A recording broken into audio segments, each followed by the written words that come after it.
Really, this house is lovely. The sunlight is just perfect. Yeah, I can't wait to live here. Next to the smiling in-laws, my husband, Eric, is also nodding in satisfaction. We came to view our potential new home, but I hadn't expected it to be such a luxury property. As my in-laws and Eric carry on making decisions, my anxiety grows. Are we really going to buy this place? Seeing my confusion, the agent, Ms. Johnson, whispers to me, "Could you please come into this room? There's something about the contract we need to discuss." Led to another room, I was internally frightened. I thought I was going to be pressured into signing the contract.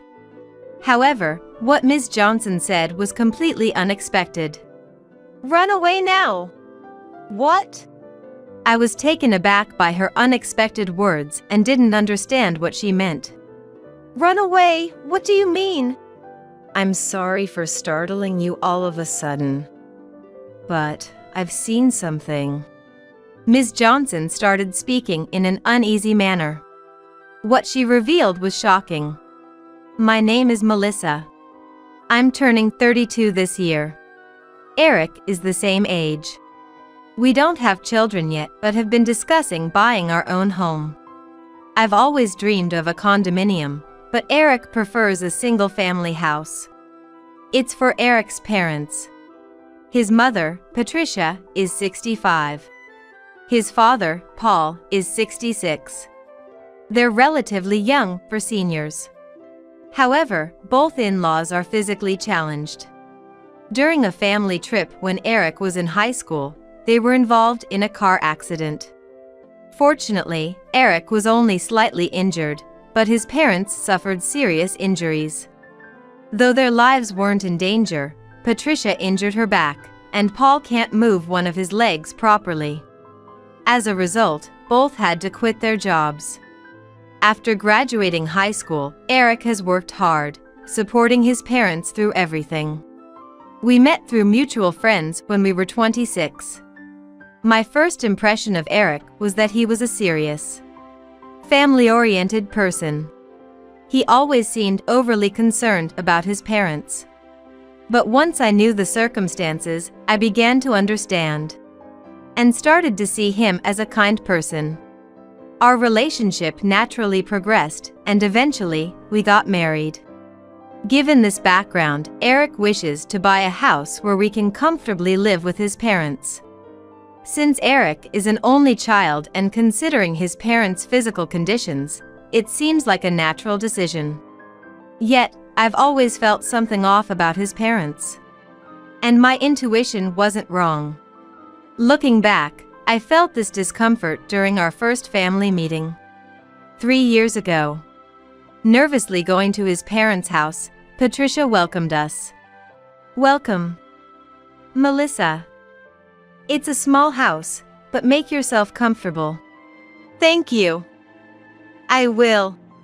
Seeing Patricia slowly bending and walking struck me hard. Even though I knew from Eric she had difficulty walking, it was still a shock. Paul also appeared. "Nice to meet you, Melissa." "Nice to meet you." Walking with a limp to protect his leg. The aftermath of the accident still affected them, making work difficult.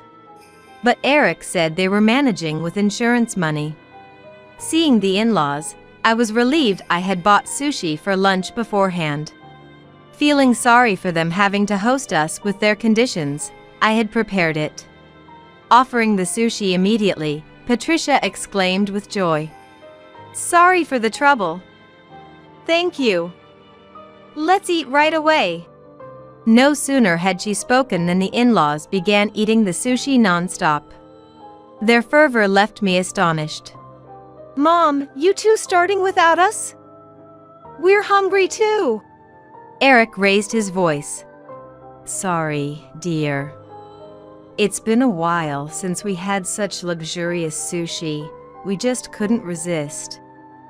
We have food for you and Melissa, too."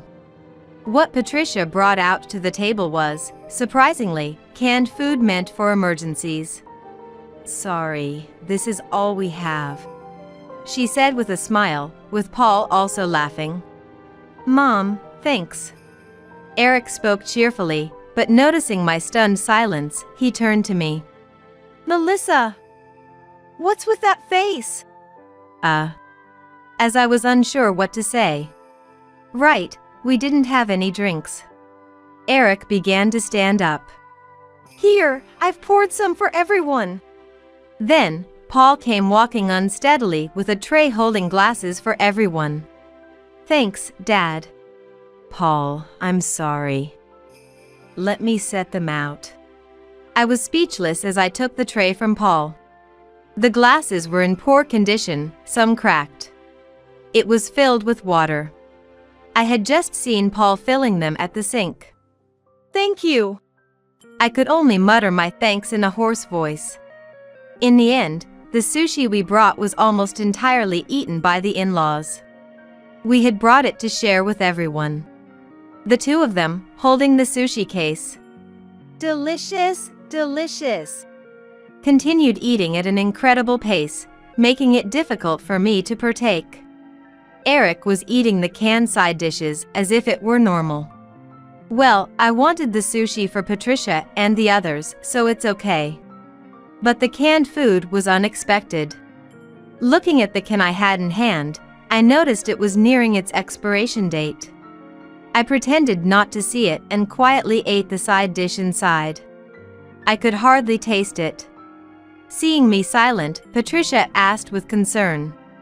Did the simplicity of the meal upset you? No, not at all. Be honest. I heard from Eric that your family are well-known landowners. You must be used to much more lavish meals than we can provide. I'm sorry we can only offer such meager fare. At first, I thought they were being spiteful, but it seemed they were serious.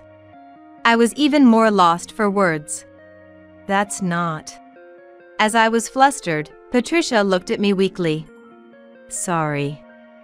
As you might have heard from Eric, we have our physical limitations, right? We can't really go to the grocery store much. I'm sorry we can't entertain you properly. That's true. It's frustrating to think if only our bodies moved better. Paul nodded repeatedly. Faced with such remarks, I was left speechless. It's enough. Thank you. Indeed, as the in-laws said, they must have done their best to entertain us, considering their physical limitations. Living without working might have led to a simpler life, so maybe canned food and tap water can't be helped. However, having bought enough sushi for everyone, only for them to quickly eat it all themselves. It didn't sit well with me, but Eric was laughing, not seeming to find it strange, so I felt it wasn't my place to say anything. With unresolved feelings, we decided to leave the in-laws' house. Later, the topic of our wedding came up. I had been looking forward to it, but Eric came to me with a serious face to apologize. Sorry. My parents don't have any money, so they can't help with the wedding costs. That's okay. I was planning to use my savings anyway, so don't worry about it. I cheerfully replied. I had told my parents they didn't need to contribute either. I thought if only my parents contributed, it might make the in-laws feel guilty. So, we had a simple ceremony.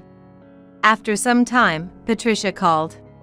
Since they couldn't help with the wedding, they wanted to send us home appliances as a wedding gift as a gesture. I tried to refuse, saying they didn't need to bother, but Patricia insisted on sending them. A few days later, several large boxes arrived at our home. I was surprised. Patricia and the others bought us so much. Grateful, I started to unwrap the tape.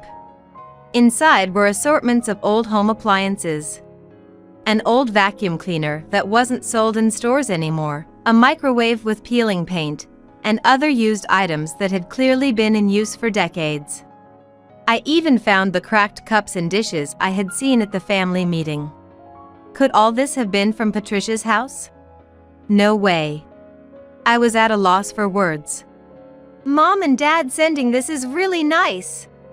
Eric seemed happy, prompting me to protest. Wait, Eric. Aren't these the appliances Patricia used at home? They're all damaged and in poor condition. This is too much. What are you saying? They're still usable, right? You should be grateful. I was dumbfounded by Eric's pleased expression. But since we received them, I had no choice but to thank them. Reluctantly, I called Patricia. Thank you for the appliances. Have they already arrived? That was quick. Those were things we've used for a long time. They're filled with love, so we couldn't bear to throw them away. Maybe you could use them? You'll need appliances as newlyweds, right? Patricia's cheerful speech only increased my unease. That's true, but some of them are damaged or don't work at all. We appreciate the thought, but we'll buy new ones. What a waste. Buying new ones. You could save money, right? Save money? We would have liked to buy you new ones if we could. But, we have our physical limitations. It's hard for us to go to the store, so giving you things from our home was all we could do.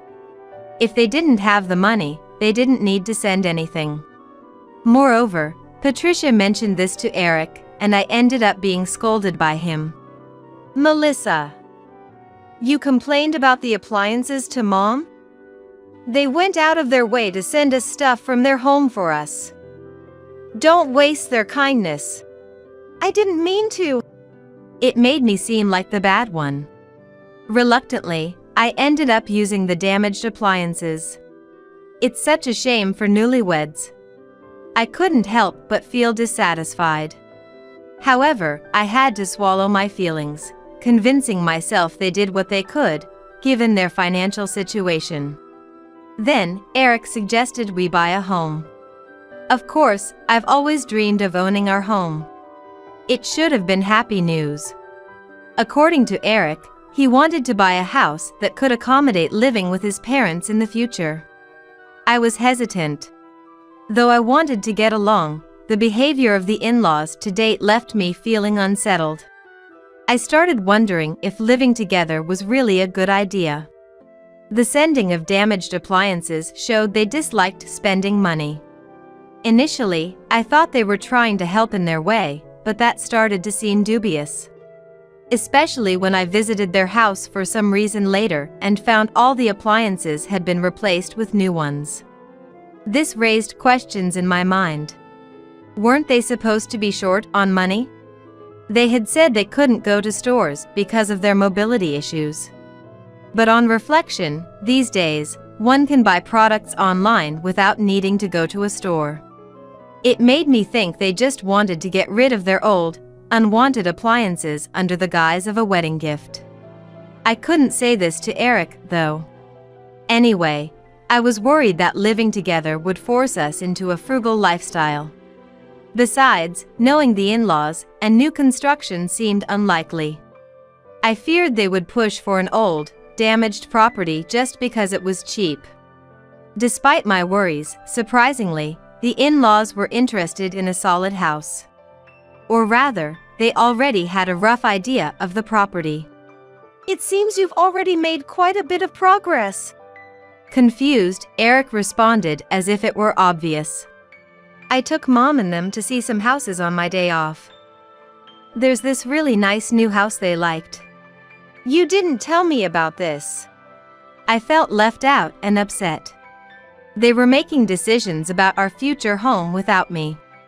Feeling unsatisfied, I decided to go see the property myself. Eric, the in-laws, and I visited the real estate company. Then the person in charge came right away. Soon, a young, cute woman approached us. Her business card read Johnson. Nice to meet you. My name is Johnson, and I'll be assisting you. Ms. Johnson greeted us politely. She took us out in her car to view the property.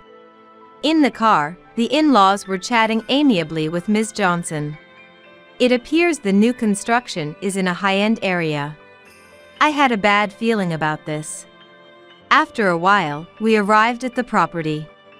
It was a detached house with a large garden, looking quite luxurious. Such a grand house must be expensive. We went inside and checked the layout in the living room. The in-laws were engrossed in a cheerful chat. Really, this house is lovely. The sunlight is just perfect. Yeah, I can't wait to live here. Feeling anxious as the conversation progressed, I couldn't help but interject. Excuse me. This is my first time here, but... Oh, right. My apologies. Here is the brochure.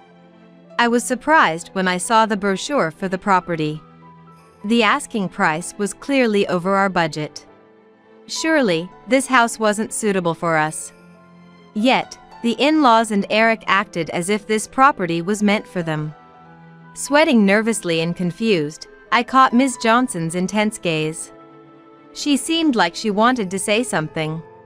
While glancing at the brochure, I pondered what to do. Eventually, the in-laws wandered off towards the terrace. Eric moved to assist them. They seemed absorbed in their conversation.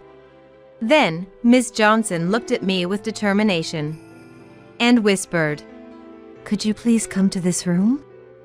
There's something about the contract we need to discuss."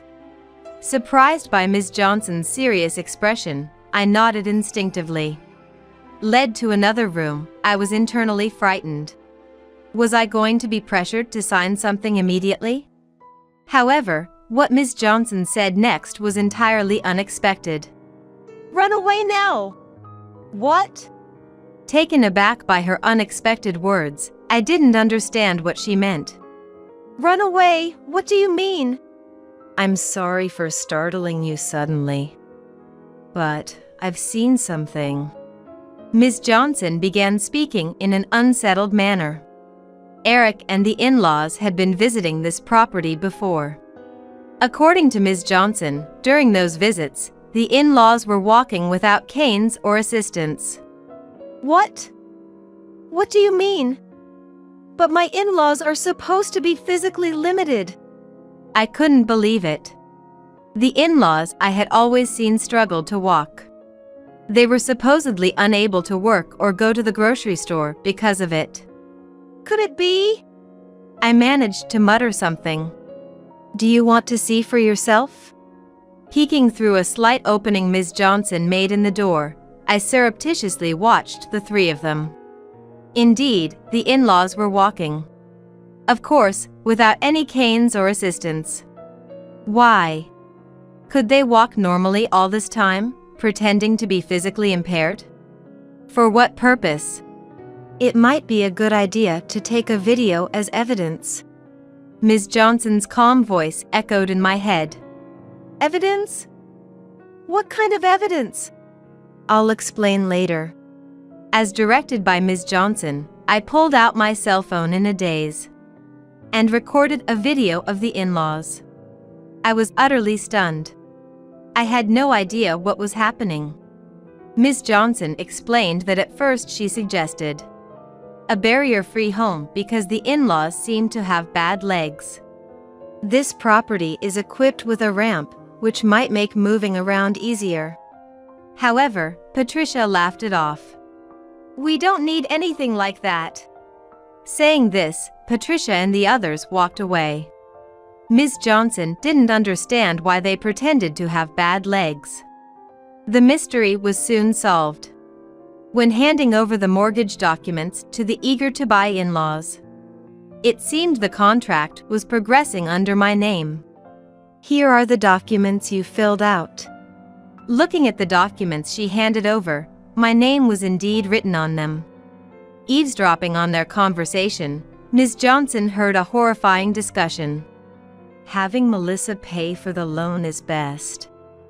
We've received quite a bit from the insurance company by pretending my back and Paul's leg were bad, but we've spent a lot on new appliances recently.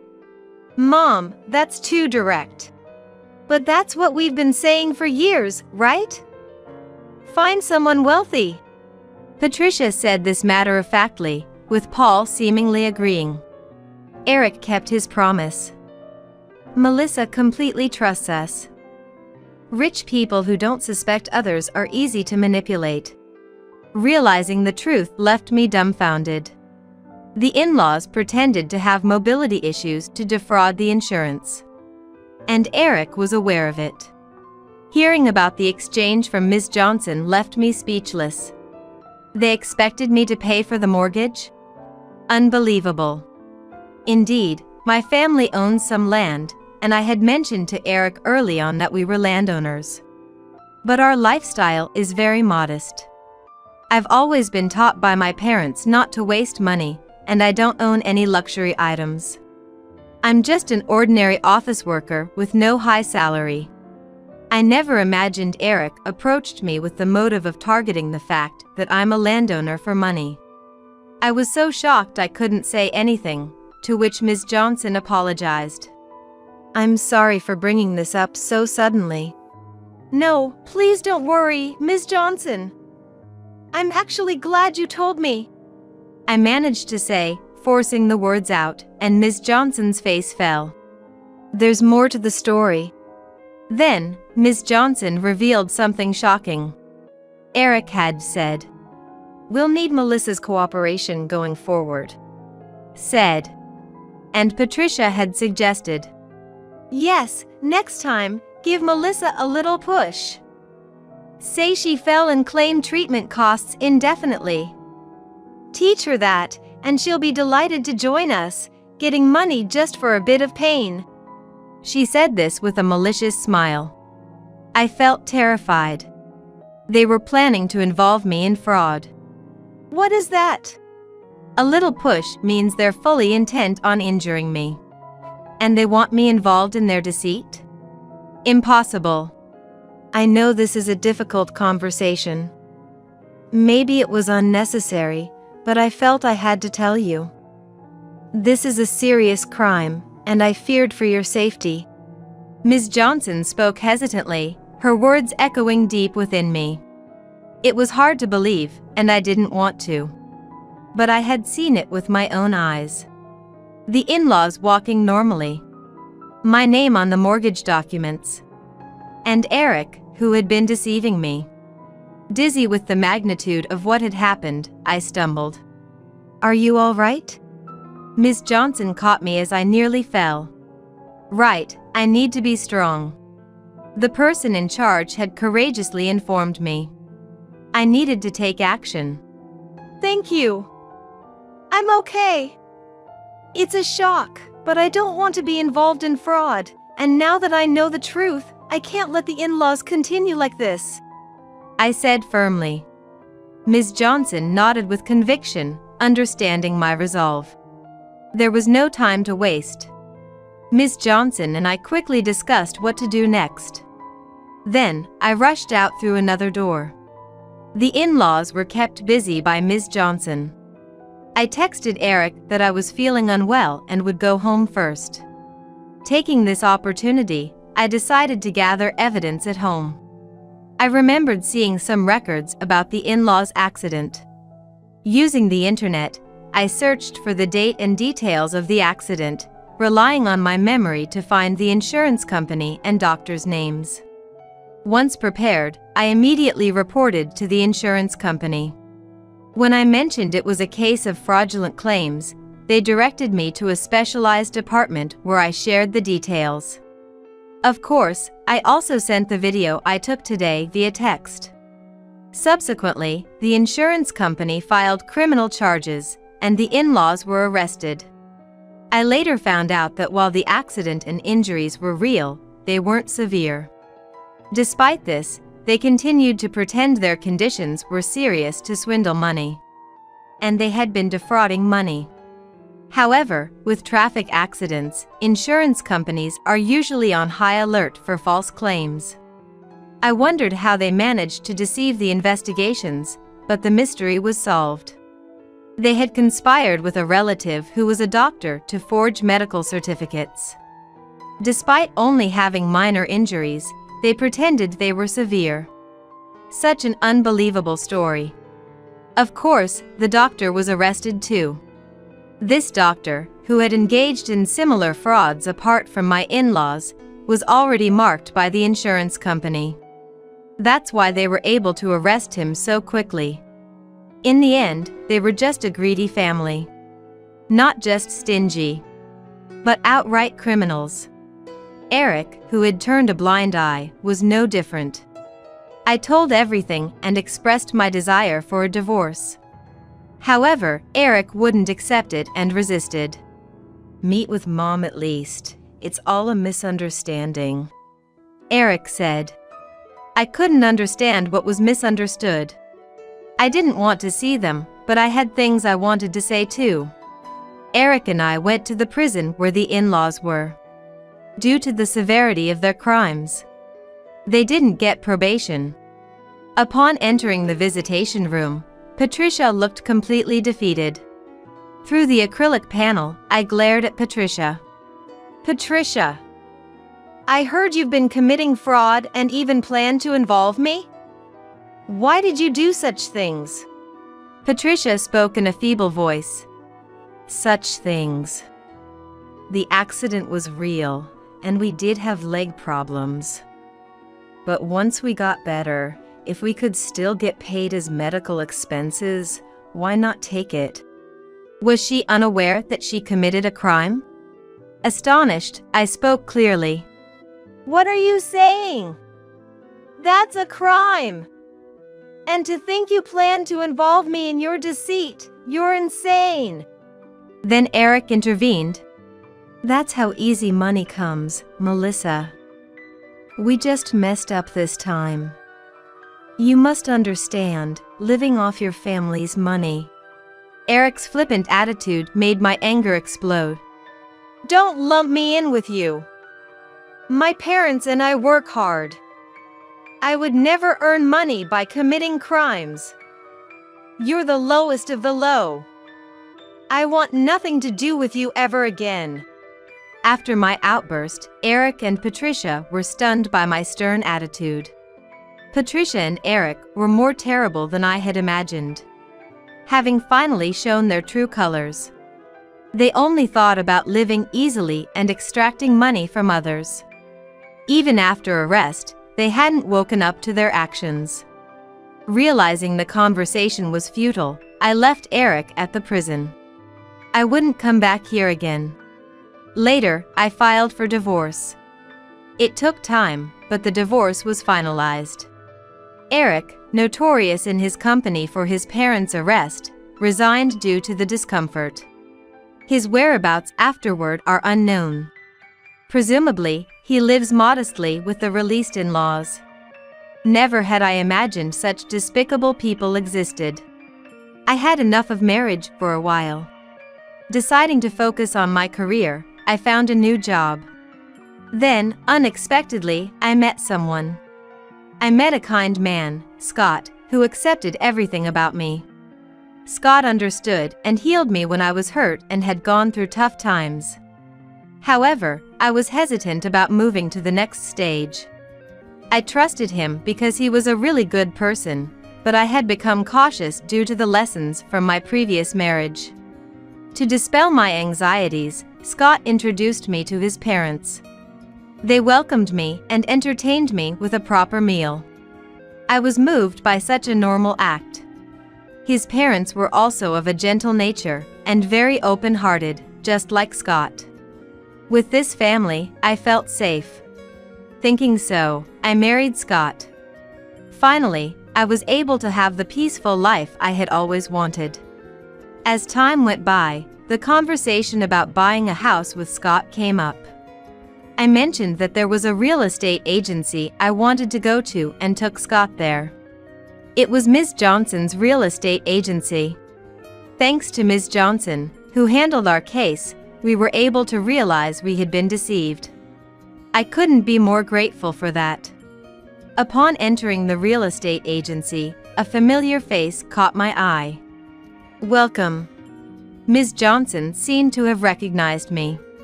I greeted her with a smile. Hello. It's been a while.